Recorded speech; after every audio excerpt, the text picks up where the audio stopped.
King Gizzard and the Lizard Wizard are no strangers to unusual time signatures, but on their 2017 album Polygondwanaland, they pushed the concept to its limit, with every song making extensive use of polymeters.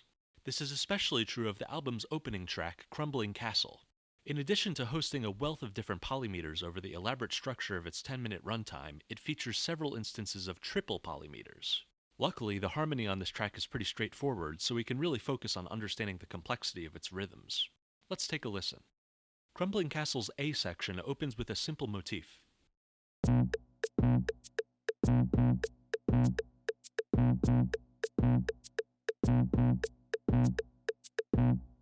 The drums and bass follow a 7/8 time signature, which contrasts with some percussion playing a quarter note pattern. The 7/8 time signature isn't divisible into quarter notes, so the percussion doesn't repeat exactly in the second measure like the drums and bass do. It goes off beat until the third measure, which ends up the same as the first. I could have notated this section with a 7/4 time signature, and then each measure would repeat exactly, but this in turn doesn't really capture this section's rhythmic feel. At its core, this conflicting pair of rhythms is a polymeter.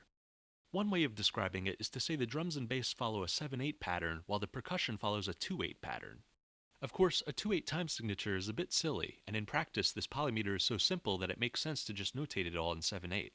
However, Crumbling Castle is full of polymeters, so I want to be explicit about them from the very beginning. The A section opens with a 7/2 polymeter. This pattern is joined by a brief guitar solo, also in 7/8, but then, as the drums and bass continue this rhythm, they are joined by vocals and a new guitar part.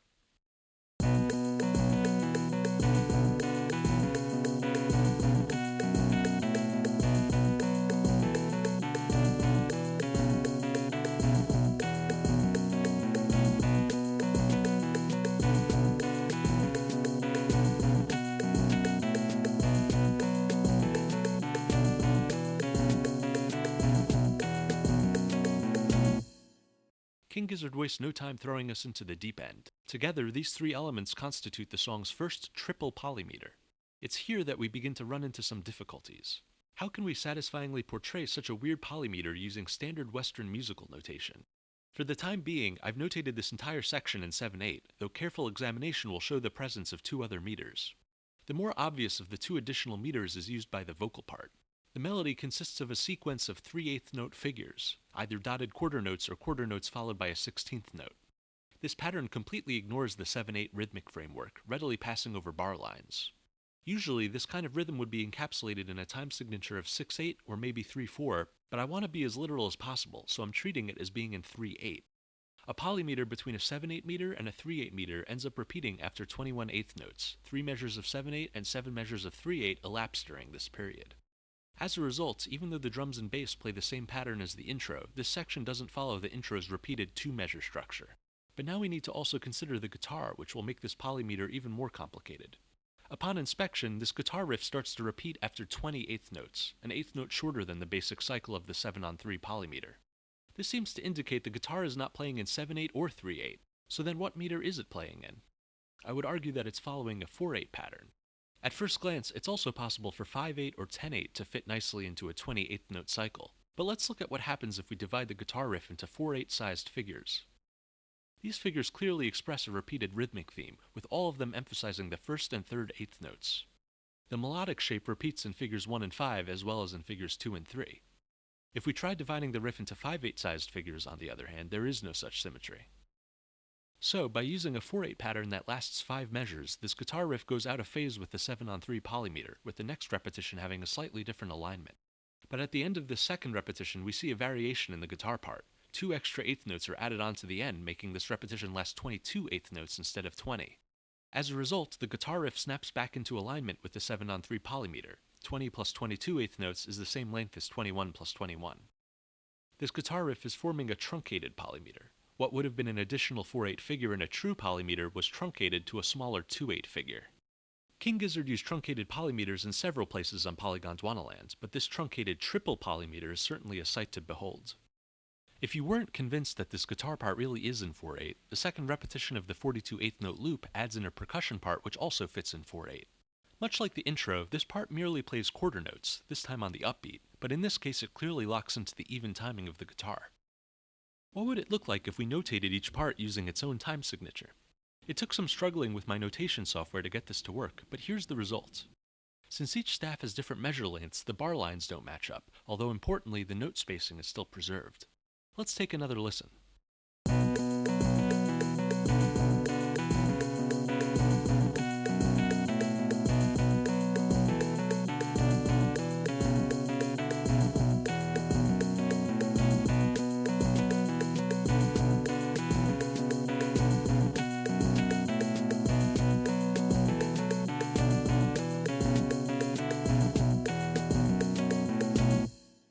I think the multi-time signature format better portrays the essence of this polymeter. It even clearly labels the truncation of the 4/8 meter with this 2/8 measure. There's really no standard notation for polymeters, so given free choice on the matter, I'll be sticking with this format for the rest of the video. Additionally, just to help keep track of the many different varieties of polymeter that occur throughout the song, I'll keep a chart of them at the bottom. This will end up being a useful reference when I draw some conclusions at the end of this video. For meters that are truncated, I'll include the total length of the loop in eighth notes, which ends up being the main distinction to make for these rhythms. Anyway, after 2 repetitions of the A section, all instruments drop out except for the guitar as we proceed to Crumbling Castle's B section. This lone guitar pretty much repeats the rhythmic pattern from before, except this time it only plays the version of the riff that is 28th notes long.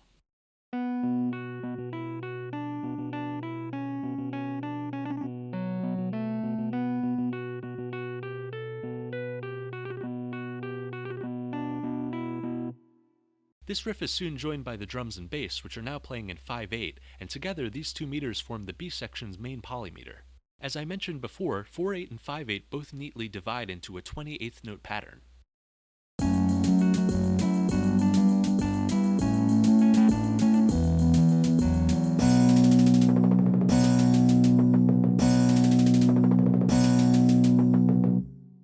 The B section is rather long, but it only ever uses one or both of these meters. In fact, this subsection ends with a brief transition where all of the instruments play in 5/8, with the guitar emphasizing the first beat of each measure.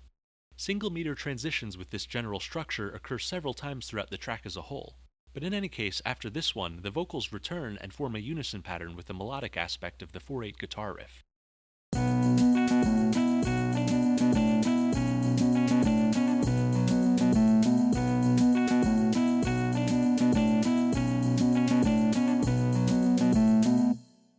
From here, another single meter transition leads to a prolonged guitar solo section in which all instruments play in 5/8. These solos are pretty straightforward rhythmically, not really worth it for me to notate, with the only subtlety being in the total measure count.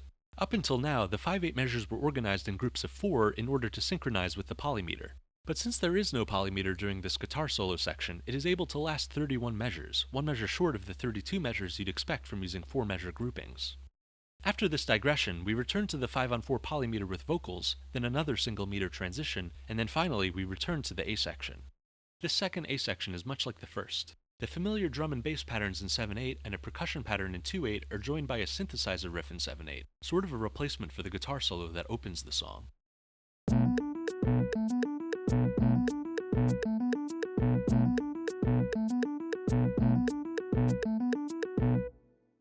Even though the synthesizer part fits well enough into 7/8, it's really just a repeated loop of 7/16 notes, so it would also be reasonable to notate it with a 7/16 time signature. This raises another interesting possibility. Perhaps it would be best to interpret this percussion part in terms of long quarter note beats, which could be notated in a 7/4 time signature. This combination looks a lot like a triple polymeter between 7/8, 7/16, and 7/4. These meters are all some variation on a 7 count, with the difference being the speed of this count, namely quarter notes, eighth notes, or 16th notes. As a result, they all divide neatly into each other, without the repeated misalignment and realignment that occurs in meters with different counts, not really a polymeter per se. This is an interesting interpretation, but for my analysis, I've tried to focus on meters with different counts, so to keep things consistent, I generally try to lock everything into a common eighth note pulse. After this brief replay of the intro section, the song returns to the A section's original 7/3/4 triple polymeter. But from there, we enter a new section. Crumbling Castle's C section begins much like its B section. All instruments drop out, except for the guitar, which plays in the same style as the main A and B section riffs. But now, instead of alternating 28th note and 22/8 note riffs, or using a repeated 28th note riff, the guitar plays a repeated 21/8 note riff.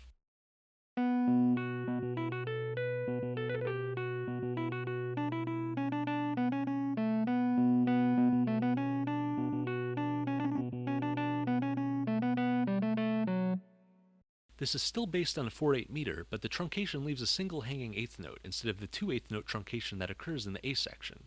If you'll recall, 21/8 notes is the exact length of a 7/3 polymeter. This means that the C section's main guitar riff can be juxtaposed with either a 7/8 meter or a 3/8 meter or both and remain synchronized after a single repetition. As the C section progresses, only the 7/8 meter joins in, first as a single meter transition and then combined with the truncated 4/8 meter as a drum and bass groove, albeit a different one than what occurs in the A section, whose drums and bass are also in 7/8. Vocals join in as well, imitating the melodic shape of the guitar riff much like in the B section.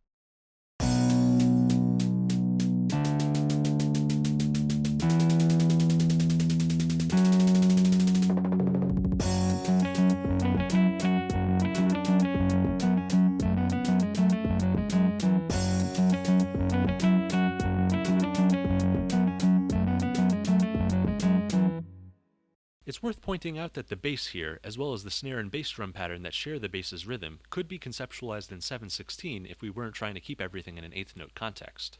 Anyway, at this point, the single meter transition repeats, and then we leave the C section, though the song returns to it later in a more fully realized form. But for now, we have entered Crumbling Castle's D section.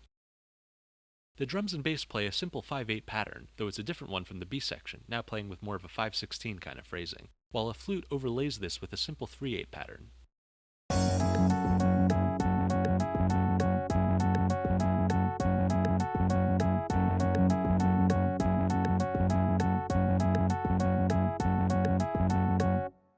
This is a new polymeter, a 5/3 polymeter, which nominally repeats after 15 eighth notes.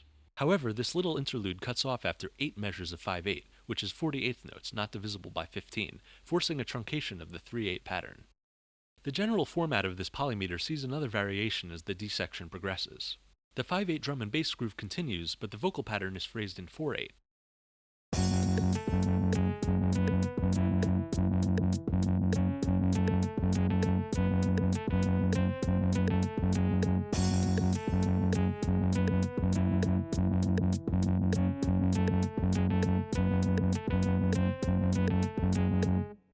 This whole pattern repeats after 38th notes, a perfect multiple of a 5/3 polymeter's 15/8 note length.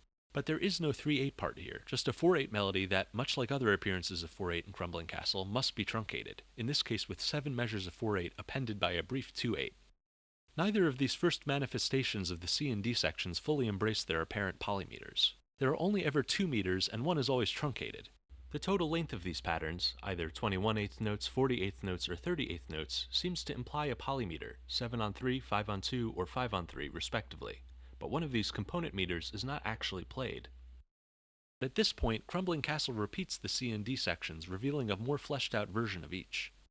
The second C section begins with an elaborate harmonized version of its earlier guitar figure, still retaining the same overall rhythm, a 4/8 meter that truncates to form a 21/8 note pattern. This is joined by the C section's original 7/8 drum groove, a bass solo that also generally follows 7/8, and now, furthermore, a 6/8 pattern played by a bell.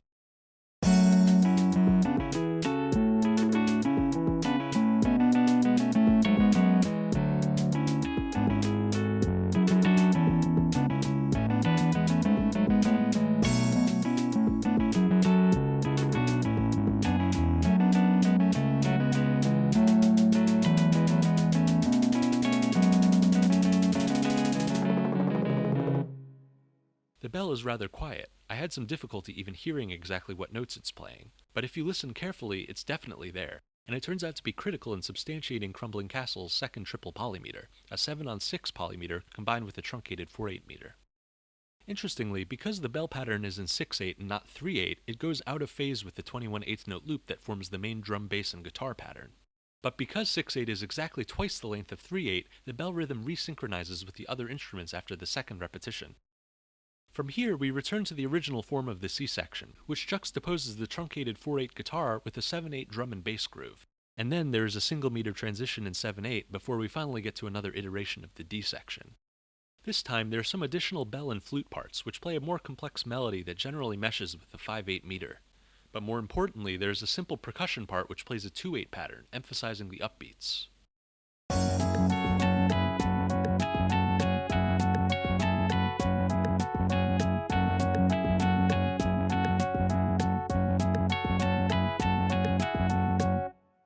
This forms Crumbling Castle's third and final triple polymeter, a 5-on-2 polymeter combined with a truncated 3/8 meter. As with the A section, 2/8 is a bit unusual as a time signature, but it allows us to better define the rhythmic features here than if we were to just reconcile the 5-on-2 polymeter as being merely in 5/4. From here, the song repeats a few sections from before. The D section returns to its truncated 4/8 form, and then we return to the A section, including both its intro and verse subsections. And then, at last, we enter the final version of the B section. This opens with a subdued drum and synth pattern in 5/8, played with a 5/16 feel, which is eventually joined by a familiar 4/8 vocal part.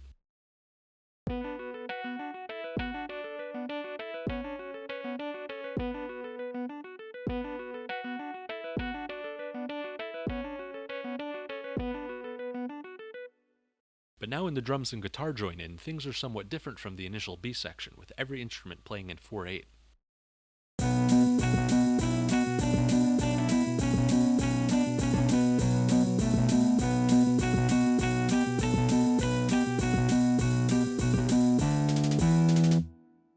In order to fit the length of the existing guitar and vocal parts, this section still follows a 5-measure pattern, hinting at the now vanished 5/8 polymeter.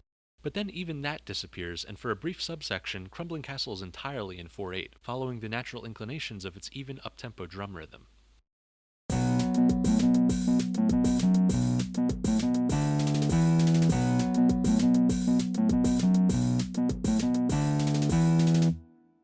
This is perhaps the funniest part of the entire song. After nearly 10 minutes of unrelenting polymeters, King Gizzard throws this in as if to say, hey, remember what normal rock music sounds like? But moments later, we are back to the familiar 5-measure structure. This time, the 4/8 vocal melody is accompanied by guitar, drums, and bass in 5/8, played with a similar feel to the single-meter transition sections.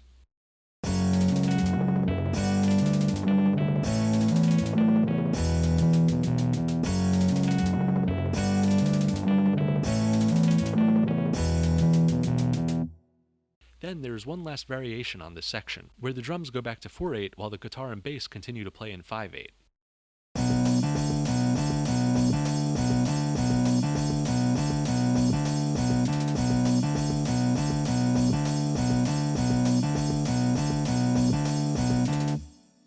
Even though this is essentially the same 5-on-4 polymeter as the B section began with, the original meters of the drums and guitar have been switched. The last minute and a half of Crumbling Castle consists of a new section, a grindingly slowed doom metal inspired outro.